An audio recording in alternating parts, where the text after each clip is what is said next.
It was a bird, or something. It definitely wasn't a flying saucer. Two Point Pleasant couples said today they encountered a man-sized bird-like creature in the TNT area about midnight last night.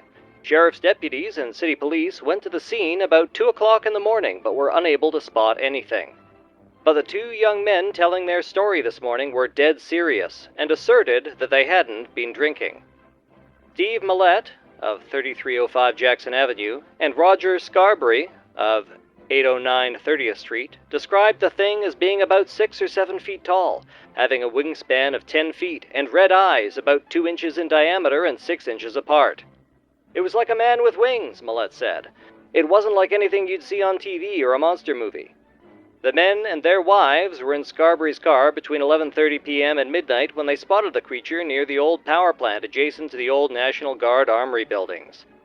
The creature was seen standing on 3 occasions and was described as being extremely fast. It flew about 100 miles an hour in flight, but was a clumsy runner.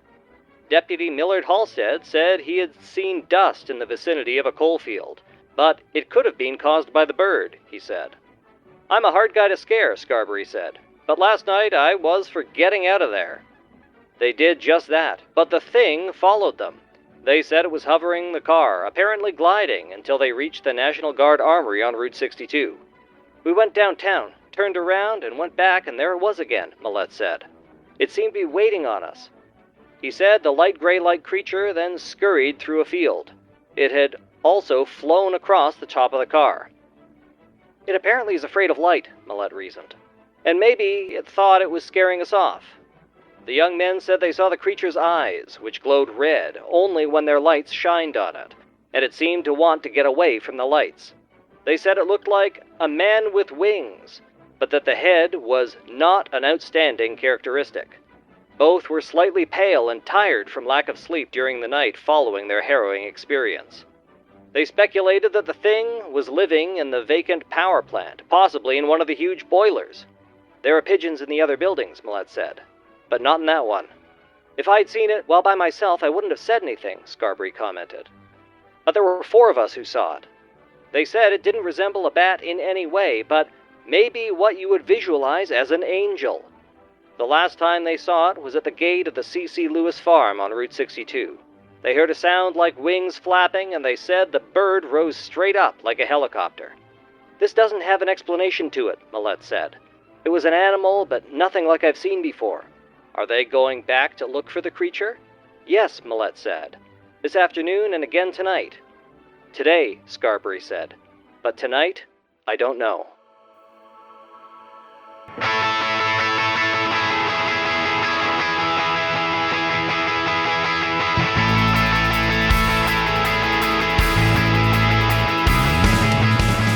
Life, the universe, and everything else explores the intersection of science and society. Original music is produced by Ian James, and this episode was edited by Marissa McCool. Find her on Patreon at patreon.com/QAF.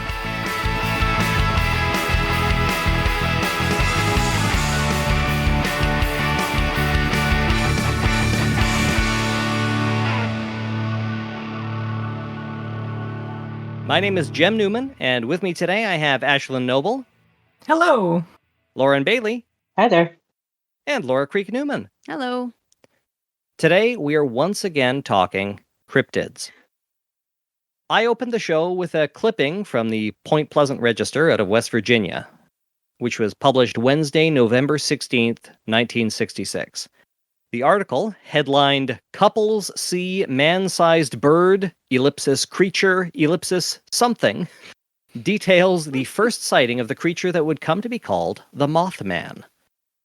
This sighting occurred in the region of the West Virginia Ordnance Works, which is an abandoned World War II munitions storage facility. Called the TNT area by locals, the wooded region is dotted with hidden bunkers and lies just north of Point Pleasant, West Virginia. It's now a Superfund site and has been renamed the Clifton F. McClintock Wildlife Management Area. I believe they started cleanup in the 1980s and still have not finished it. In the months following the publication of the article that I read at the beginning, there were numerous subsequent sightings of this man moth. And the Mothman was soon cemented as a fixture of West Virginia lore. It was referenced in popular culture all over the place, both at the time and even since. And as the folklore grew, other unexplained phenomena in West Virginia began to be linked to the Mothman's appearance. Whenever you'd hear about an unexplained sighting or an unexplained sound or something spooky happening, people would always bring up the Mothman. The final appearance of the Mothman, however, is usually dated to the 15th of December, 1967. Does anyone know what happened on that day? No. That was the collapse of the Silver Bridge, which led to the death of 46 people. So at the time, I was not able to find any evidence that a connection was made to the Mothman, but subsequent reports have stated that the Mothman was connected in some way, with people then going on to cite the absence of further sightings of the Mothman after the event as evidence that the Mothman was connected. Most typically, the idea is that the Mothman was trying to warn them. Ah, so he's benevolent. But in some cases, people will blame the Mothman. The actual cause of the collapse was fairly... straightforward? Prosaic is the word I was looking for. Yeah, straightforward. That works. Jem, I'm never looking for that word. It was simply a failure of both engineering and maintenance. I would say probably an equal mix of the two. The way the bridge was engineered, it was supposed to be it was over-engineered, as bridges often are, to hold a much greater load than it was originally designed for. However, traffic increased and increased and increased, and the reason so many people were killed is because it collapsed during rush hour when it was full. The bridge fell into the Ohio River. The reason for the collapse was a 0.1 inch failure in one of the bars. And the design of the bridge was such that a single point of failure, there was no redundancy. So a single point of failure could result in a full collapse. Which is not a way. Scary. Yeah, that's not a way that they typically design bridges anymore. Thankfully. No just in time kind of planning for that. Correct. Now, who here likes a good story about a bridge? The connection between the collapse of the bridge and the Mothman sightings was brought to prominence by a gentleman by the name of John Keel, who was a paranormal researcher and a prominent ufologist. It was in his 1975 book called The Mothman Prophecies that he made the connection to the collapse of the Silver Bridge and brought in other UFO sightings from the region and also mentioned threatening government agents, men in black. John Keel is probably best known, aside from as the author of the Mothman Prophecies, as the largest promoter of men in black conspiracy theories, and he's often credited with, if not coining the term men in black, at least bringing it to wide-scale use. So the Mothman Prophecies, which is quite a popular book in its day, basically tried to make a super structure, a grand conspiracy that linked together essentially every West Virginia paranormal occurrence into a grand web, all connected to the Mothman. Conspiracy? C-O-N... Conspiracy? At first I thought you were going to say they made a soup, but no, No. a soup of all of the different moths. Yum yum. So this book was quite popular in its time and did, of course, inspire the 2002 film starring Richard Gere. I'm curious if anyone, I don't know if anybody has read the book, but does anyone have any guesses as to what Keel's ultimate explanation for what the Mothman is? Owls? No, that's Joe Nichols. No. Yeah, owl seems like a good one. Literal moths that were just too close and freaked somebody out. So we're talking John Keel, a paranormal researcher. So anyone want to get a bit more Ghosts? wild with it? Zombies? Aliens? All fair guesses, all wrong.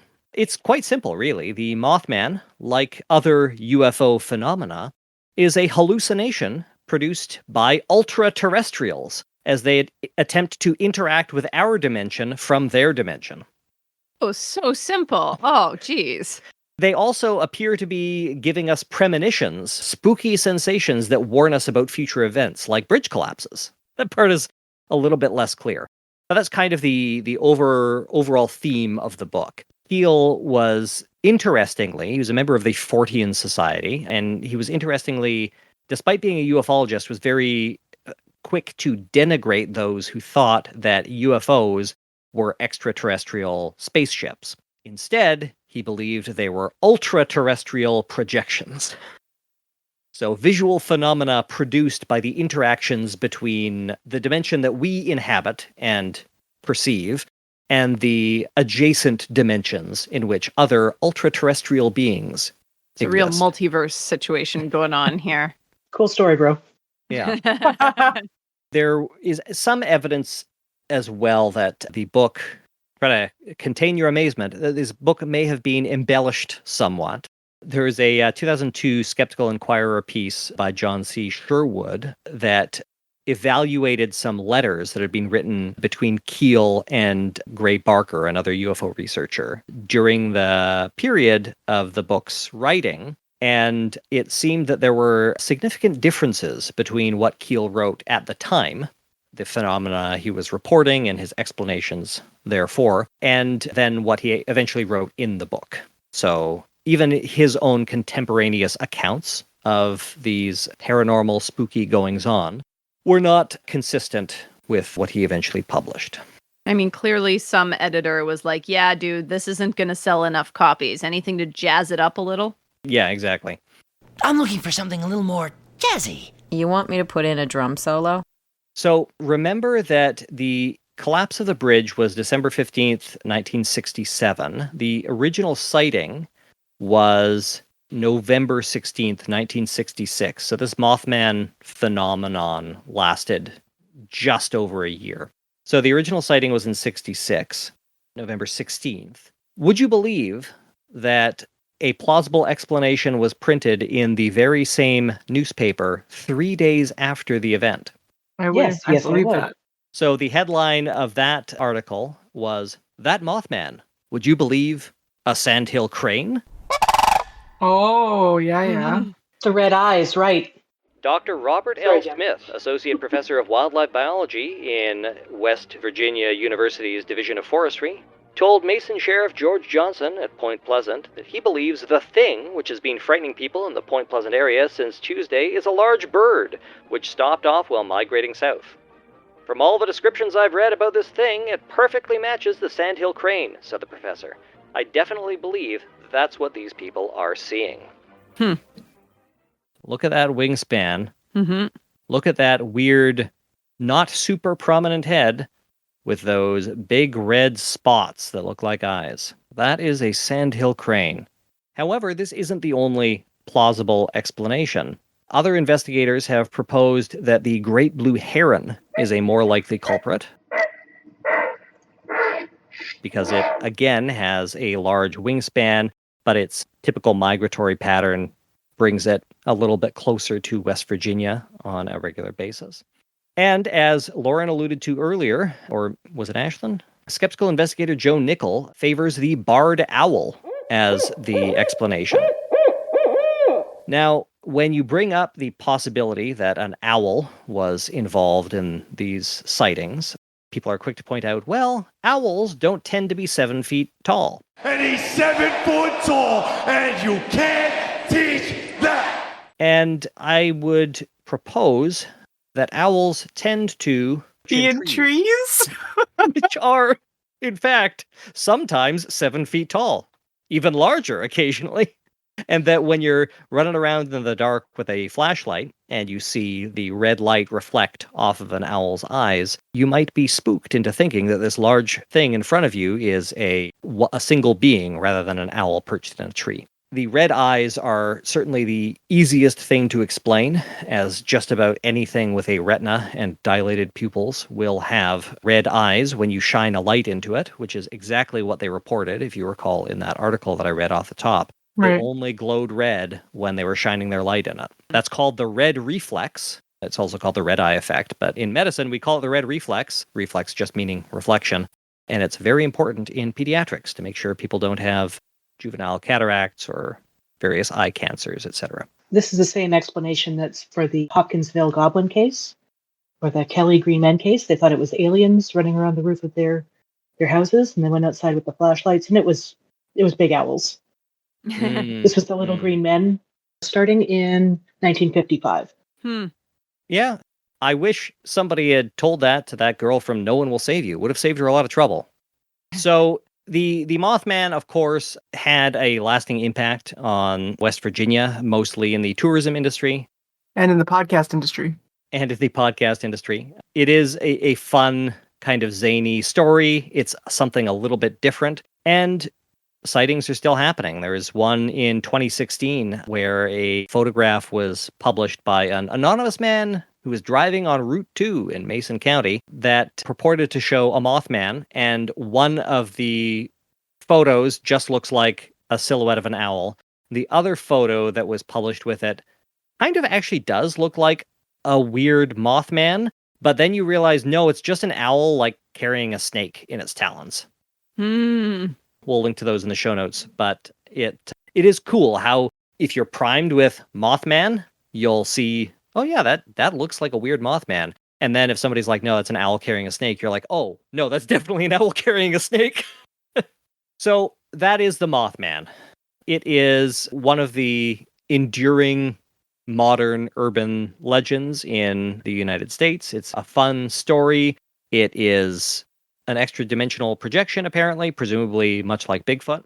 And now it has joined the pantheon of strange cryptids and creatures that we've talked about on the podcast, along the lines of Bigfoot, the Flatwoods Monster, the Mokele-Mbembe, the Kting-Voir, man-eating trees, and apparently something called a barnacle goose that I don't remember talking about, but it was in our show notes for one of our previous episodes, so apparently It's one of my favorites. Episode 108. Yeah. The barnacle goose is one of my favorite cryptids. We've talked about cryptids many times in the past, including episode 174 and 108, and then also some of our movie review episodes where we reviewed Sasquatch Unearthed. I think you all reviewed Mermaids: The Body Found without me at one point. I might have been studying. Sounds something familiar. I do sometimes. We watched it in your basement. I think you watched it with us, and then I just left. I don't remember anything Yeah. about it, though. Oh yeah, it was bad. I've watched a few really bad mermaid documentaries, so I'm having trouble parsing this one out in my experiences. This was the same one that we had watched in Fargo that got you real angry, Oh yeah, and then we watched it Not- again for the podcast. that was pretty funny, that one. So one question that I have for you, Ashlyn, then is, are mermaids in any way related to, are they in maybe the same clade as the sea ape? Oh, definitely. At least one of them.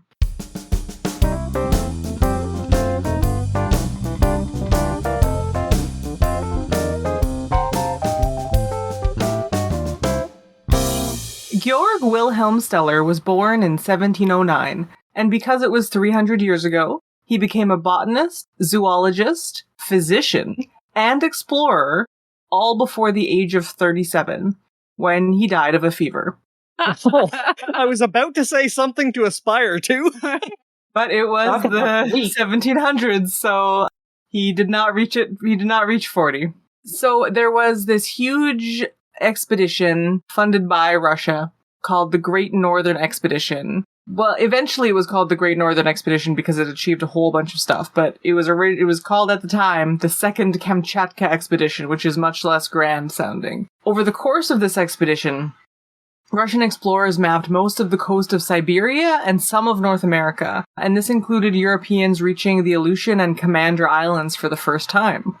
So Georg joined the Great Northern Expedition, but he missed when it left. So he had to travel overland through Russia from Moscow to Okhotsk over the course of 2 years, where he joined up with the expedition. His wife was planning to join him for a bunch of this, but then stayed in Moscow because she was like, this sucks. Walking across Russia, not fun. Oh, Yog, such a pessimist.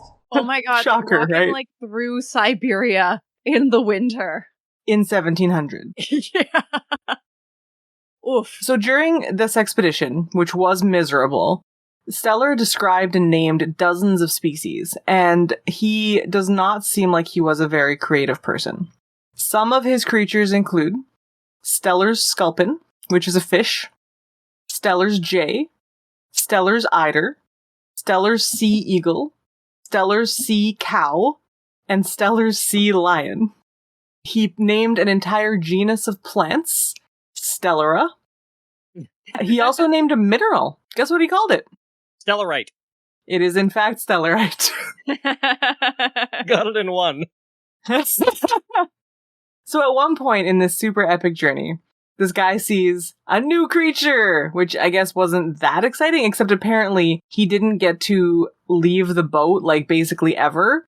One 10-hour expedition at one point was most of his on-land time until bad things happened later. Anyway, so he sees a new creature in the water. Very exciting. Here's his description.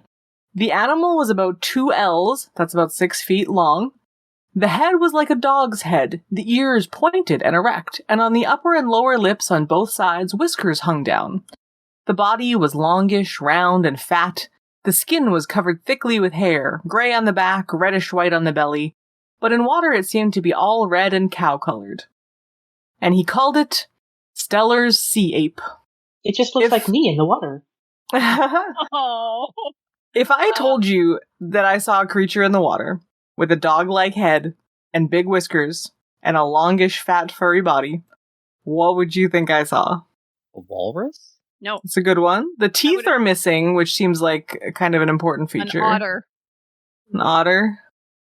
Yeah, good. For an otter. Well, I don't know how big it is, though. Like a dog-shaped head, but I'm not sure the dimensions of this thing. Did you mention it? Yeah, it's like about 6 feet long. Okay. 2 L's. Like, so an otter's too small, but I was thinking like a sea lion or something like that, or a seal. Like, yeah, these are good guesses. Steller claims to have observed this creature for 2 hours, playing, even juggling with some kelp, and being increasingly curious about the ship. Naturally, since he was a European dude from 300 years ago, the next step was to shoot this delightful creature.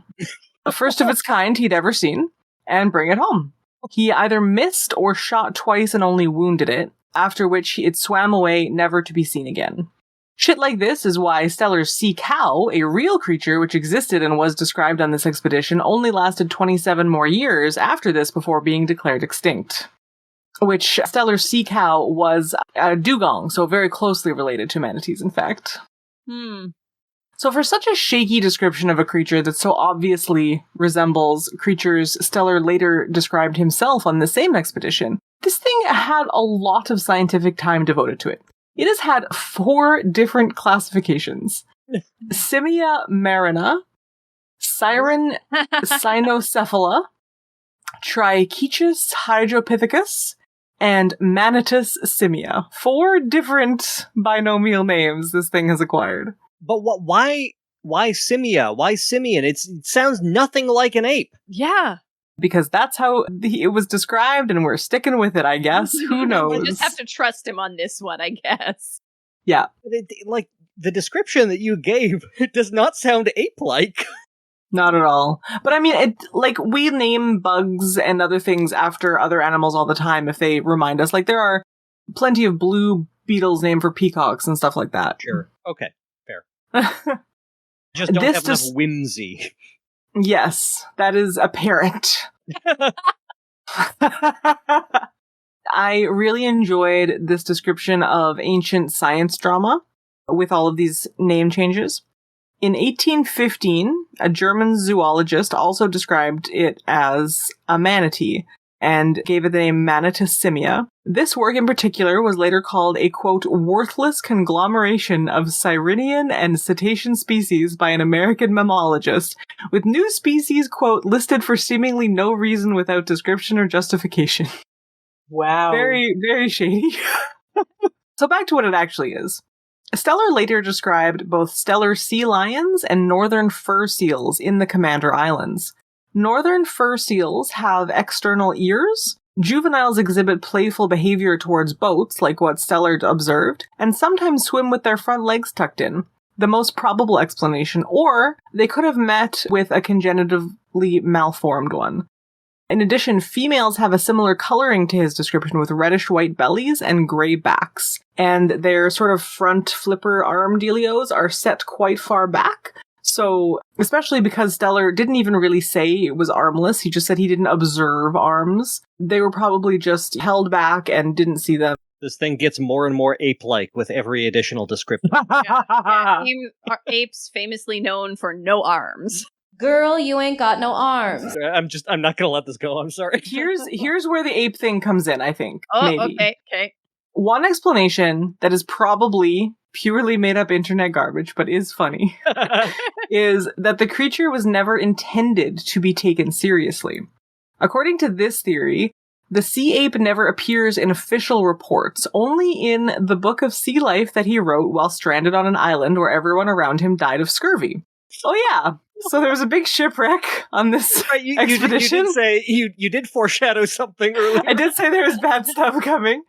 So this expedition with the very fancy, backed by the Russian empresses, boats and captains, and like there was like 3,000 people involved. It was something like it cost 1/7 of the Russian Empire's income, like a yearly income, to do this thing. It was a big undertaking, and they managed to explore a lot of things. But this guy who was in charge of the boat, the main boat, was dying of scurvy. And this guy, Steller, was like, hey, I'm a doctor. Here's some berries and leaves that I foraged. They'll probably help you with these scurvy symptoms. He and his assistants were the only ones who did not have scurvy symptoms. However, the other people and officers on the boat were like, nah, that doesn't sound like it'll work. And they all died of scurvy. I don't know what to tell you. That was the consequence. I don't believe the doctor, I die of scurvy. But the guy did invent the sea ape, so I mean... No, this guy was... Oh, this is the one who had the berries. His captain did not listen to him. Oh, I thought this was Steller had the berries. No, Steller has the berries. The captain will not eat the berries. Mm-hmm. I think what Lauren is saying, maybe, is that the captain was thinking, this guy says he saw a sea ape. I'm not going to believe anything he says. Yeah, that was it. Oh, I see. Okay. Thank you. This doctor doesn't sound too trustworthy. He's seeing cryptids everywhere. Well, but, like, so a lot of the boat apparently saw this, but this doctor is one of the only ones who survived. That's the problem. And he didn't survive very long. Nobody does. In the grand scheme of things, nobody does. That's fair. But the sea ape does not appear in his official reports that he sent back to the scientific community. It does appear in his book that he wrote while he was dying of scurvy. So they didn't believe him about the scurvy thing. Most of them died. They cobbled together a boat out of the wreck of their other boat and eventually got back. And this guy, Steller, was suspected of being, I guess, too sympathetic to the native Kamchatkans and fomenting rebellion. So he was called back to Russia to talk to them in some hearing about how he's too nice to the natives. And then he died of fever en route. And all of his notes and shit got back to the academy, but he didn't. And his explanations of his work and his writings were unavailable to science. The sea ape is theorized to possibly be a satirical representation of the captain.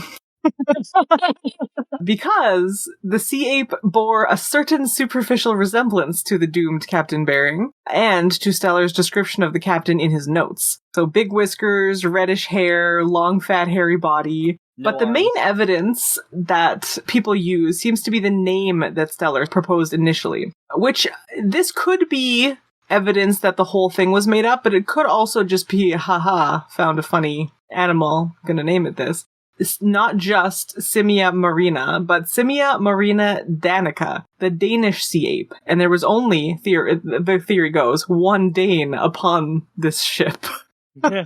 So did he name the sea ape after the Dane because he just hated the captain and he thought it would be funny, or possibly in honor of the captain, even though apparently they did not get along?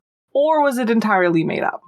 Hard to say. Again, he did not survive to explain himself. None of them have ever been seen again, except for maybe one guy. But it's almost certainly a female northern fur seal, which is a creature I just learned about and is very cute. Like, you don't normally see seals with, like, ears, and, like, they have ears, which is really cool. The glasses ain't crooked now because they got no ears. That's super fun. I love pettiness from a long time ago. Like pettiness from prim and proper times. I love it. It's so good. Mm-hmm. So good. Very good. Yeah. I don't know. Either way. Well, I look forward to seeing a picture of a fur seal. You know what? I was wrong. This thing does kind of look like an ape. Did you look up a picture of it? They're really cute. And apparently, like, if they pop up out of the water and they're playing, they can be quite playful and fun. Nice. They're adorable. I love watching the seals at Assiniboine Zoo. Like, when they're zooming around, like, they genuinely seem like they're having an amazing time showing off for people, and I love it. Yeah. Yeah, I hope so. They just seem like, yes. They're like, I'm living my best life right here. The fish just comes to me, and I'm just having a ball. And it genuinely seems like the more people are there watching them, the more flippy and the more, like, excited they get. I love it. The one that just hung out above the tunnel when we were there a couple weeks ago, just kind of lay on the top of the tunnel.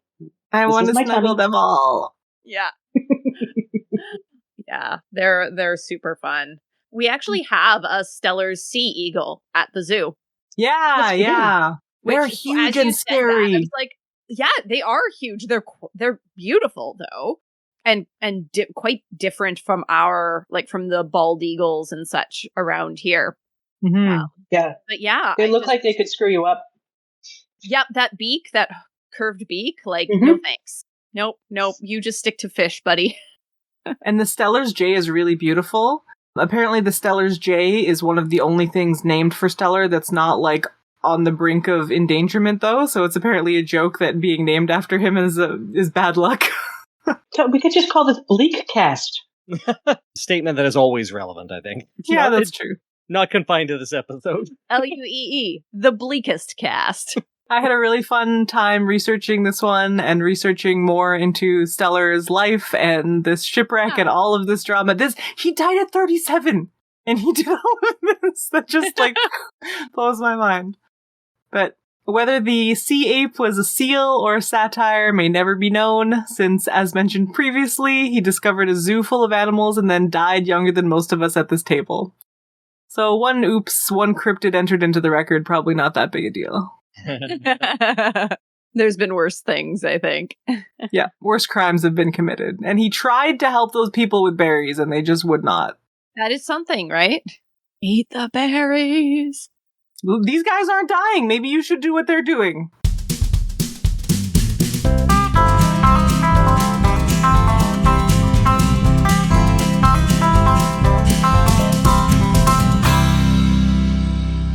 Probably the homeliest animal in the world, and knows it. A sad creature, both in looks and personality, the Squonk is a forest cryptid from the Pennsylvania area. It is characterized by its warty, wrinkled skin, which is typically described as ill-fitting. It's a four-legged creature with webbed toes, but the webbing is only on the left-sided feet, meaning that if it enters water, it can only swim in counterclockwise circles, and legend holds that innumerable squonks have perished by starvation while swimming endlessly in these Pennsylvania swamps. For this reason, the squonk resides mainly in the Pennsylvania hemlock forests, hiding under thick boughs or in caves. So, I'm talking about the squonk, obviously. I gathered. The best named cryptid.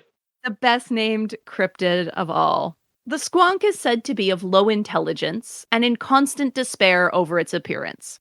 It's known to weep constantly because of its ugliness, leaving a trail of tears wherever it goes, which is one of the ways to track the creature through the forest. Would-be squonk hunters can also mimic its cry, which is rather like that of a human, and the cryptid will draw nearer to the sound. Should a hunter catch a squonk, it won't put up much of a fight. The hunter should be aware that when frightened or captured, the squonk will take to crying so deeply that the creature itself will dissolve into tears, leaving behind only a small puddle of salty water and a few bubbles, which do not make for a great trophy. This, my friends, is the squonk. I like how you're shaking your head, Ashlyn. Anything that's described as dissolving into a salty puddle, you gotta take that with a grain of salt. Like, you all know that creatures don't just dissolve and disappear, especially if they have enough skin that it's ill-fitting. So, the squonk first had its appearance in a book, in a 1910 book called Fearsome Creatures of the Lumberwoods, which is an amazing name. Just like 10 out of 10 title there. Written by William T. Cox, who worked for the Forestry Service in the Appalachians and the Midwest of the United States. This was its first official publicized entrance into the world, and then it was publicized again in the 1939 book, Fearsome Critters, also a great title. These books are just amazing. Written by Henry H. Tyron, who also worked for the Forestry Service like Cox. Outside of these mentions, and some mentions in the press surrounding the publication of both of these books, squonks do not appear much in Pennsylvania literature or popular culture at all. So unlike a lot of the cryptids, where they spring up by sightings of people or folklore or something like that, the squonk lives in the published record, and that's where the public learned about the squonk. As the article The Sad One by Ernie Smith for tedium.com notes, it's clear that the squonk came to be through the imagination of foresters who loved the woods and the profession and wanted to use tales of amazing creatures as a way to conserve and preserve the forests. The books that introduce the squonk are written as an homage to the lumberjack storytelling as a pastime in logging camps after a day of work. And the squonk itself is not really a redeeming protagonist or one that the public might clamor to see, as it's neither beautiful nor a source of food, since it dissolves. But it tells a nice tale about how there are creatures of all sorts on this earth, and they and their environments are worth saving even if they don't please our human sensibilities. Really, the squonk was made up. It never really was a cryptid. Nobody really thinks it's a cryptid. Well, I won't say nobody. Most people never really thought it existed out there. It lives in fantasy and in the minds of foresters who want the public to think of the forest as a magical place and all the things that could be within it, and to care for this magical place. That's all I really have to say about the squonk. If you look up the pictures, it is kind of ugly, but in a very cute kind of way. It's very much the Eeyore of cryptids. I like that the fact that it cries about its ugliness is kind of funny to me. Not that I like that, but I just think it's a very funny touch. One of the bits of information given to would-be hunters as well is that if you are going to go hunt a squonk, you should go out on a moonlit night because they're not likely to be moving around too much. They're likely to stay in one spot because they're worried that if they venture out and see their own reflection in a moonlit puddle, they will get too sad. So, but too sad to live. Poor squonk. Too sad to live. Too sad. And heaven forbid they might venture into that puddle and there's just no way out with that half-webbed feet. Oh, so the saddest creature. It is very sad, despite the fact that it never really was a cryptid in the way that we often think about it. It still lives on more than a century ago. I learned that Genesis has a song called Squonk that tells the entire story of the tearful creature. It's really in-depth, to say it mildly. It's a song. Really in-depth. It's really in-depth. Yeah, it truly tells the tale of the squonk, including crying itself into oblivion. It was also mentioned in the Steely Dan song Any Major Dude Will Tell You, although it was more of a minor mention. The squonk has been a Final Fantasy character and a character in the game MetaZoo. And I don't know anything more about either of those, so don't ask me. It was also the subject of an April Fool's Day scientific article that was published in Chemical Innovation on April 1st, 2001, where this article introduced the term a chemical squonk, which is a substance that is stable in its wild type, but when observed or captured, I'm doing lots of air quotes here, listeners, when observed or captures, it alters itself or disintegrates, which is great. And if you feel like venturing to the town of Johnstown, Pennsylvania in August, you can attend Squonkapalooza, which is a festival. Oh my god. What? In Pennsylvania in August? It was in August of this year. I do not know if it's every year, but it was August 26th, I believe, of this year, where you can celebrate squonks and many things cryptid. So have a look at some pictures of squonks. There's some cute ones out there. And remember that just because it's ugly doesn't mean it's not worth saving. Lauren is holding up a book. Apparently they have a book with the squonk in it. What book is that, Lauren? It's called Mythical Beasts. It is a cryptid book that I have had since the early 1980s.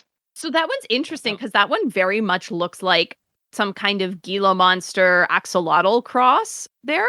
And many of them are more incredibly excess skin, dog-like, pig-like creature. Like the face is kind of pig-like, but it's hairless, but warty and very wrinkly. So that's very interesting, that one. It is half man, half bear, and half pig. I've seen pictures like where they look like human-sized naked mole rats. Yes. Yeah. Yeah.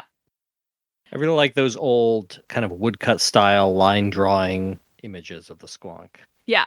Yeah. So there's a couple in the show notes from the two early 20th century books that I mentioned there. So that's the squonk, folks. I learned about it a few weeks ago. I needed to learn more. That's all you need to know. Save the forests.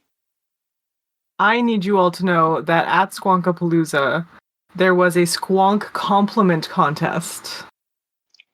I need to know what that entails. I know. I want to know if it's complimenting the squonk.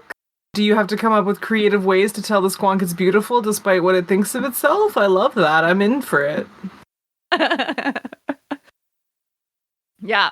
Oh, so do they have some sort of thing where it cries more if you're too mean or something, and then it cries less if you're not as mean? I don't know. It is in between the Storytime / Squonk photo ops and the Squonk plushie giveaway, so I suspect that they will be trying to not scar children.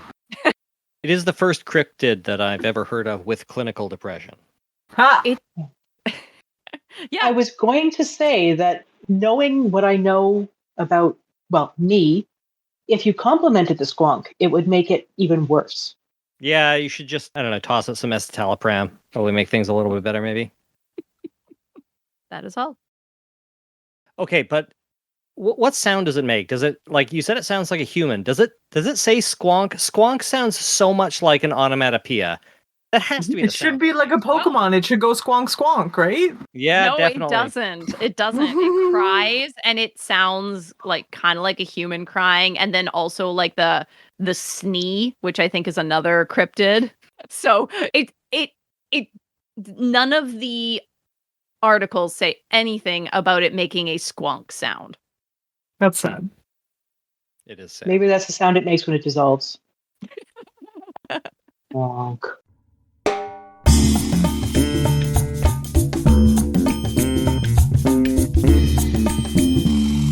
Tonight, friends and listeners, I'm going to tell you the tale of a cryptid which I have experienced for myself. Long ago, in the late aughts, I did a lot of solo travel. Though my destinations were not exotic, they did require a butt-ton of driving because we live on a metropolitan island in the middle of an ocean of goddamn nowhere. This particular trip, I was coming home from somewhere in the United States, and there was one desolate highway that brought me from the border crossing back into Winnipeg. From the border, it's only an hour to the edge of the city, but it was nearing midnight as I came up towards the town of St. Norbert, which has a gate that can be pulled across the highway in the event of flooding. Speeding up to this gate in the dark, I saw a large black dog standing near it on the side of the road. It wasn't wolf-sized, but it was about the size of a German Shepherd or a very large black lab.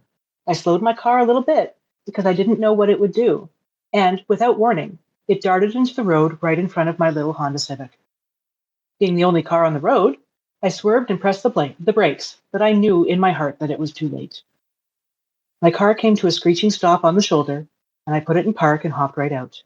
I looked around for either a scared or hurt or dead dog and a mangled bumper, and I found nothing.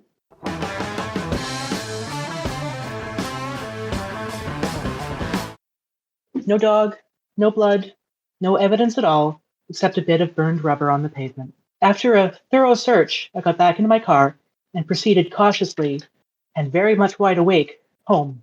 I later learned that I was not the first tired late-night driver to see this black dog, and it appears worldwide as a trick of the light and tired road-glazed eyes. Dave and I now refer to this type of driving as black dogging it, and it's our cue to switch out who's behind the wheel at that time. He comes from a family of long-distance truck drivers, which is a community that knows this cryptid well. The legend of the black dog goes back much further than the North American highway system. There's New Jersey pine barrens, to the English moors, to the Mesopotamian riverbanks. Large black dogs and wolves feature in myths of cryptids and most other folklore. If any of our listeners is ever bored, I would like you to go through our archive and find out how many times I've mentioned Gilgamesh. Here's one to get you started. The goddess Ishtar asked Gilgamesh to have sex, and he, remembering that she turned her last lover into a black wolf, he literally says, "Sorry, I have an early meeting tomorrow," and he dips. Technically, this is folkloric and not a cryptid sighting, but it's the first written account we have of how far back black dogs and wolves have been seen as bad omens. This farmer who did not please the goddess he was transformed into an animal that would hurt his own sheep. I'm going to skip over ancient Greece and Fenrir and his offspring and other worldwide black wolf myths through history, and I'm going to bring us to our more modern cryptid versions of the United Kingdom. By modern, of course, I mean from the 1500s and on. Black dog cryptids are almost prosaic in the United Kingdom. England is divided into 48 counties, and only 2 do not have black dog cryptid myths. Spoiler, with a few notable exceptions, seeing one of these black dogs in the night means you or someone close to you will die shortly. See, Laura, I'm not the only one who uses the word prosaic.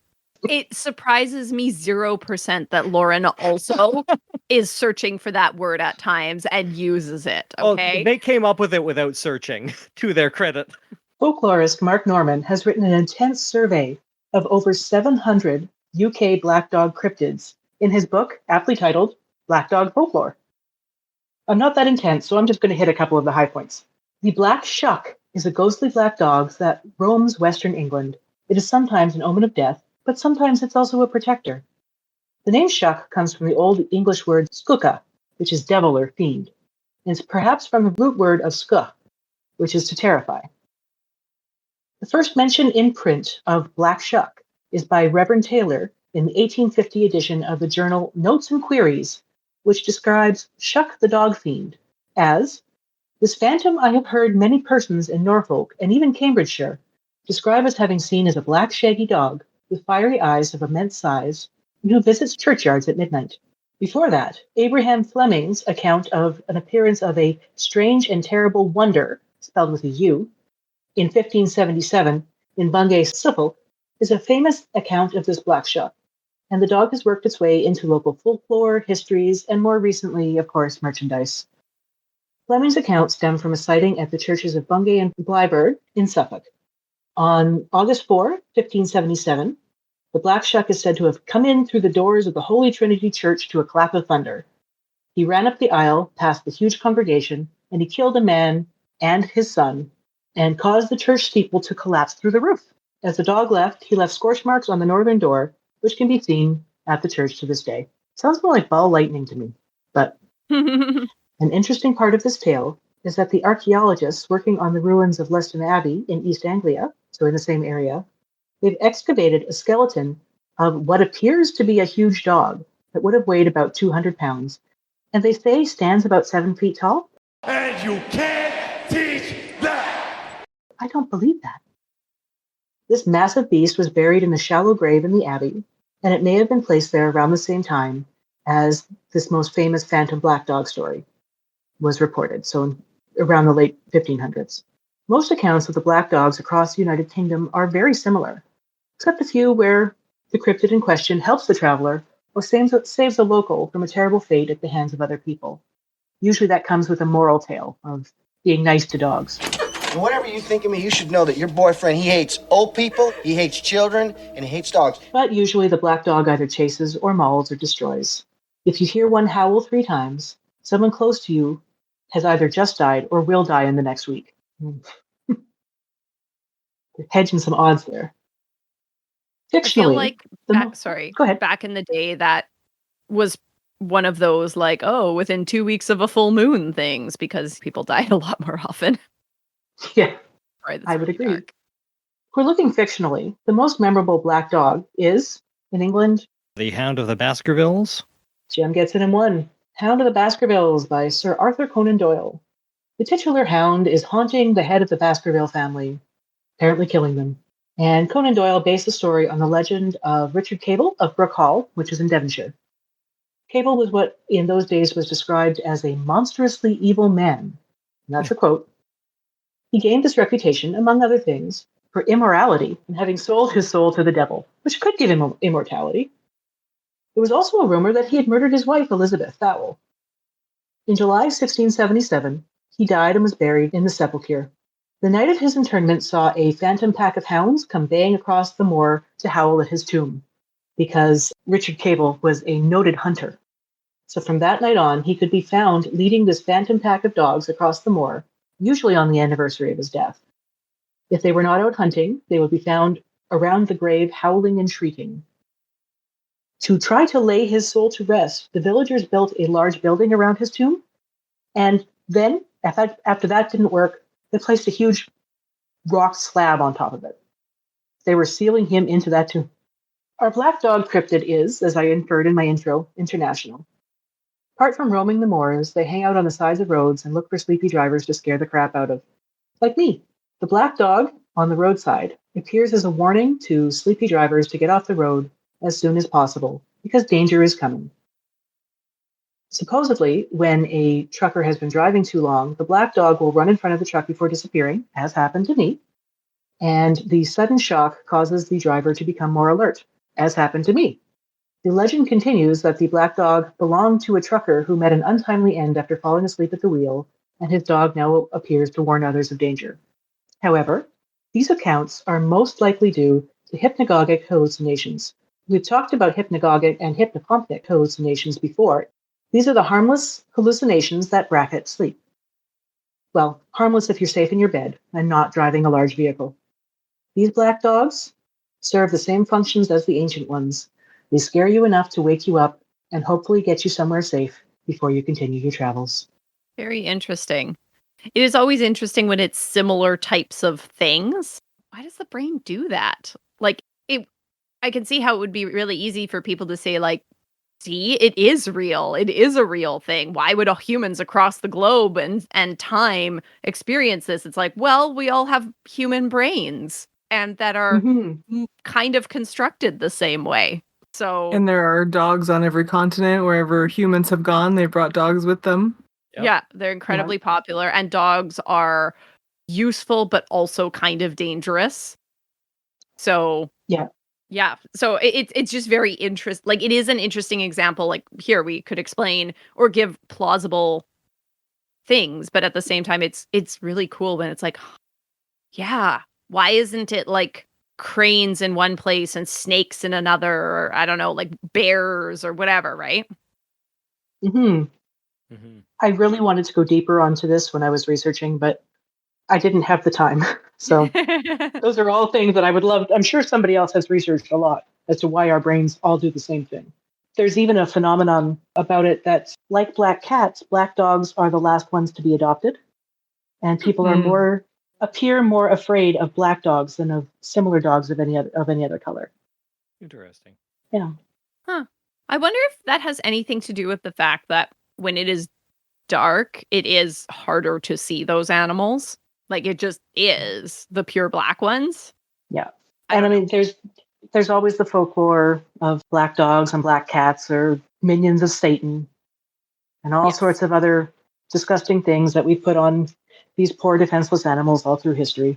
But yeah, if you see a black dog on the side of the road, pull over. You're very sleepy. Do not keep driving. Good advice. Have either of you ever seen this phenomenon? I never have. No. No, I've had hypnagogic hallucinations. I don't recall ever seeing something like that darting into the road. It's scary as crap. Let me tell you, this was probably 2009, because it was after my divorce, but before I was living with Ashlyn. So, and I can remember, like, I can feel it in my body today. Oh, wow. How it felt with this dog. And I mean, I've been on the highway and there's been deer. I've never hit one, thankfully. But this one, it was, oh God, I'm going to kill this dog and it's going to wreck my little Honda Civic. And then there was nothing. So yes, I've seen a cryptid. Yeah. Cool.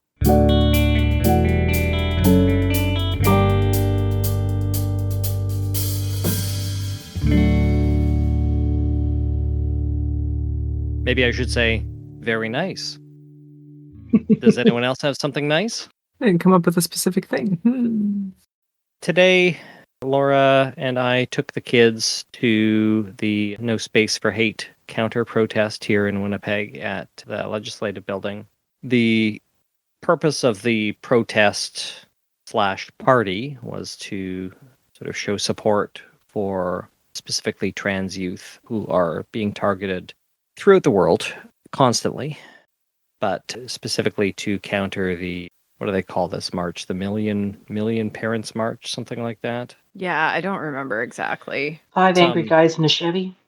Yeah, it's some like 24 people showed up at City Hall, basically championing the parental right to know whether your kid has changed their pronouns at school or whatever, over the child's right to safety from their parents, which is, it's a shame. But that protest was apparently fairly poorly attended, as is to be expected, while the rally that we attended, the No Space for Hate counter protest, which was fairly removed, it was very well attended, and the speakers were lovely, and it was actually occurring at the same time as a Free Gaza Palestinian self-determination rally that was happening just across the street, and the speakers were also very supportive of that event too, which was nice to see. We are, of course, recording this podcast while Gaza is still under active bombardment by Israel. It was a heartening, positive time. It's a hard time for a lot of people right now. It was a bright spot, and it was lovely to be able to share that not only with my family, but also with everybody else who had chosen to attend. So that's my something nice. Thank you. I will follow that up, as Jem said, and we're at the end of October here as we're recording. This will come out in early November, but one bright spot is Manitoba ousted the Conservatives, mostly, except for strongholds that aren't ever going to change in the southern part of the province. And I'm a cynical person, but I'm looking forward to what Wab Kinew and his cabinet are able to do for this province, especially since he has created a new cabinet position to address homelessness and the needs of those who are unhoused or underhoused and living in poverty. So I'm hoping they can live up to our expectations for them. And as a queer person, I am able to breathe just a little bit easier. Are depressing something's nice. I know this is really not good. Anybody who was hoping for some uplifting vibes, sorry. Ashlyn also took the kittens outside, and it's stinkingly adorable when they're outside with their little collars. Yeah, I'm glad that we are not going to have a conservative provincial government at the same time as a conservative federal government. Yeah. I don't know if I have hope so much as less despair about that election. Yeah. But taking the kittens outside was awesome. They committed many kitten crimes. They attempted to escape in various and sundry ways. We still have 3 kittens at the end of it, so it was successful. Good. The same 3 kittens that we went outside with. Yes, to clarify, they are the same ones. Out or something. I also have sort of mostly finished taking in my garden, and that has just been a constant source of bright spot for me throughout this whole summer, and it will start again in February. But like I got a big bucket full of Brussels sprouts that I grew mostly through neglect. Like It's just been so exciting to go to the garden and bring home wagons full of food every time. Just what a great feeling. That's so cool. And Ashlyn's on the list to get a second plot at our community garden. Oh my god! Next year, maybe. I really want more roots. No, that will be your full-time job from February till October, apparently. I'm also going to get a membership, so we'll both be out there with our little garden plot. I'll have the same plots as Ashlyn because I'm not getting my own. Are you not allowed to go? Like, is it only the member? You're technically supposed to have a membership for every gardener. Oh, okay. So how loosely or strictly they interpret that, we don't really know, but like nobody's ever yelled at me for having them there, so. I mean, I feel like it's pretty, with gardening, especially if you're doing some heavy stuff, like if you were growing a bunch of pumpkins, it's very reasonable to have someone help you carry the pumpkins out, even if you did all the other care for the pumpkins, right? Like that's normal. But yeah. Joining the Horticultural Society is what, $15 or $25 a year, so it's not. Yeah, it's not a hardship. No, it's that, and you all just reap so many benefits from it, and your neighbors and friends do too, by extension, whenever you make soup for people and whatnot. So that's awesome. That's so cool. More beets is more soup. More beets equals more soup. Yes. And our little garden shelf was well picked over this year. Instead of a little free library, Ashlyn put out a little free garden shelf, and people were bringing over their excess amount of zucchinis, and other people were coming and taking zucchinis as they needed, and other vegetables as well. So we had our little socialist commune here. It was great. That's wonderful. That's awesome. I find I always am starting to get burnt out by the time that stuff like beets and carrots are coming, and then I will get mystery drop-offs of unknown amounts of these things from one family member in particular, usually on a very busy week, and then I go, I can't process these. I don't know what I'm doing with this. He means well. It's not that I don't appreciate it, it's just that my steam has already mostly run out. And then it's like, and I have another 5 pounds of carrots. Okay. What am I going to do with 5 pounds of carrots now? Yeah, it's hard to process everything that comes into the house immediately. Lauren has done a really good job of that this year. Yeah. I made a tomatillo salsa that was to die for. Oh, I've gone I made like 2 of the 1 liter jars or whatever, and I'm mostly done them because I didn't do the like pop canning or anything for them. So Yeah. Okay. No, that sounds awesome. Fridge canned. Yeah. Yeah. Okay, I'll stop putting off my own something nice now. Jem's giving me sad eyes. It's not helping. Oh, I'm sorry. I just figure that I probably stole your something nice. So. No, you didn't. Okay. No, I mean, like, I was sitting here going, nothing nice, nothing is good. I'm fine. It's okay. No. Do you need some escitalopram? No, talk therapy, Jem. We're going to be at odds about this. You're the medical side. I'm the psychosocial side. No. I was the one who's complaining to my psychiatrist preceptor about the fact that we're not doing enough therapy, enough psychodynamic or CBT. So my something nice was earlier this week. I had a nice impromptu visit with a friend of mine, and we are both working and have multiple stuff and have children. So finding times that overlap is not something, especially when we try to plan it just a day ahead. The odds of us both saying, yeah, I'm free tomorrow, no problem, and it being truly not a problem, not having to rearrange stuff, is pretty low. So that was pretty nice. And I guess just in general, quieter weekend is kind of nice. That's awesome. I agree. Quiet is good. We actually know what we're talking about next month. Yeah. So what are we talking about next month, Ashlyn? For December, our very special gift to all of you is a review of the movie Night at the Creation Museum, which I think we are all very excited to watch, and we may have a bunch of our regulars on, our regular guests, by which I mean Dave and Kyle. They've both expressed interest in watching this. Yep. Who wants to come watch a terrible Creation Museum movie with us? And we can even maybe talk a little bit about our experience at the terrible Winnipeg Creation Museum and how it compares. Which has been no more for a long time. Yeah. I think our zeal for discussing our Creation Museum visit long outlasted and far outstripped anyone's zeal for actually visiting it. Not a big enough fundy community in Winnipeg to support that place. No, apparently not. They host gymnastics there now.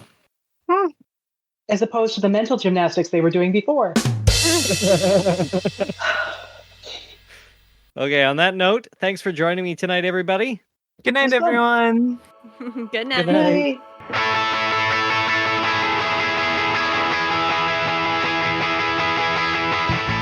Show notes and references for all of our episodes are available at lueepodcast.com, where you can also find links to donate or get in touch.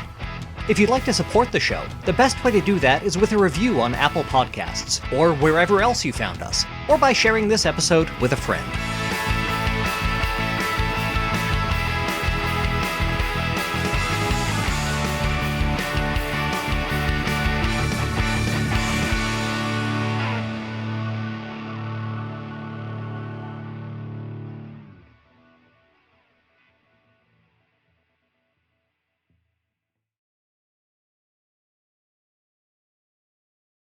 Life. Don't talk to me about life. My name is Jem Newman, and with me... Excuse me. Do that again. My name is Jem Newman, and with me today I have Ashlyn Noble. Hello. Muted. I'm now unmuted. Also, there was a somebody sound of a email or something coming through. Yeah. Oh, I didn't hear that. At channel. Ugh. Okay, I'm closing. Let's try that again. Sorry. I think that was just on us. I don't think they heard that. Okay. Third time's a charm. I got through that whole thing with barely a hiccup, and it's taken three tries to get our intro down. Okay. The thing we do every single time. I wish somebody had told that to that girl in Nobody Will Save You. It could have saved her a lot of trouble, I think. I don't know what that is. It's a movie. Don't watch it. No one. Noted. No one will save us. No one will save us? No one will No one, maybe no one will save you. Anyway. I'm making this. No. I got to say it clean for Marissa. I'm so sorry, Marissa. No, you don't, Jem. The clean is for you. No one will save. Yeah, it's no one will save you. Okay. In any case. Yeah. I don't know. I liked it. I thought it was fine. Well, okay. If you like being in suspense for an hour and a half and bleakness and potentially paranormal stuff, sure, go for it. Let's put it that way. Just watch Hereditary. Bleaker. I still haven't watched that. Maybe when I'm up in Churchill. I liked No One Will Save You because it was like What If Signs, but good. Yeah. Yes, I will give it. I will give it that. I will give it that, but I don't like any of the things that I just described about the movie. Yeah, bleakness is the number one not fun. I love me a bleak story. No. Yeah, that tracks. Is supposed to make you feel like take you out of the challenges of your life and give you something else to think about, not just more ways for things to be terrible. And I got a list of bleak ones for you, Jen. I see. I don't doubt that, Lauren. Yeah, I watched while I was away in Nipawa on a previous rotation. I watched. Sorry, this has just become a movie cast suddenly in the middle of my segment. Welcome right at the to end of my segment. Cast. Yeah. I watched Beau is Afraid. Oh. Speaking of Hereditary, that's the same director, right? Yeah, I think so. Just making this as horrific for Marissa as possible. So sorry, Marissa. Don't worry, I'm not even sure what we're talking about even anymore. Beau is Afraid is a tighter story, though. Yeah. Talking about bleak, anyway. Just bleakness in general. Yeah. Okay, so back to Big Winter Owls Prairie Fields. Okay. I was scrolling down my notes to try to toss Lauren some kind of segue, and for their segment, instead of writing the title, which normally is what I do, I had just written Lauren. Lauren is a cryptid, yes. According to my coworkers, they never see me.